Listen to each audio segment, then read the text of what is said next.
Sosok Robby Tremonti belakangan ramai diperbincangkan publik setelah dikaitkan dengan isi memoir terbaru Aureli Mooremans. Buku tersebut memuat pengakuan pribadi sang aktris yang menyita perhatian banyak pihak.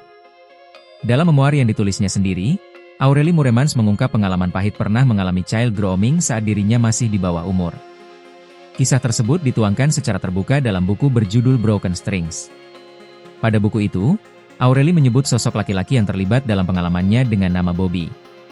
Ia menegaskan bahwa nama tersebut bukan nama sebenarnya. Ia menggambarkan bagaimana Bobby secara perlahan menjauhkan dirinya dari realitas. Perbedaan usia lebih dari 10 tahun disebut turut memengaruhi dinamika hubungan tersebut, termasuk kontrol terhadap cara berpakaian hingga pembatasan komunikasi dengan lingkungan luar. Cerita inilah yang kemudian memicu rasa penasaran publik mengenai identitas asli Bobby.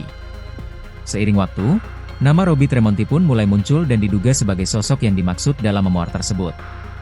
Robby Tremonti dikenal luas berkat perannya sebagai Rohmat dalam sinetron Amanah Wali 4 yang tayang sejak 2020 hingga 2023.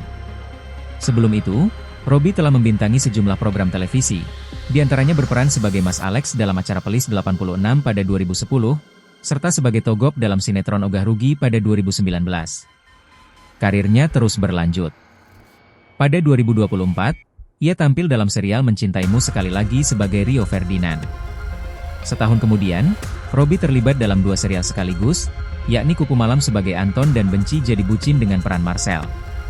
Selain aktif di layar kaca, Robby Tremonti juga menjajal dunia perfilman.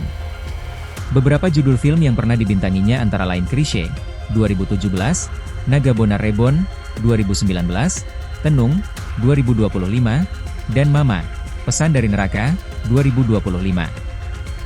Tak hanya berkiprah di dunia akting, Robby juga memiliki ketertarikan pada musik. Ia dikenal sebagai gitaris Matahari Band, grup musik yang dibentuk oleh Indra Birowo. Pada 2017, Robby bahkan sempat merilis single berjudul Hanya Sedetik Saja.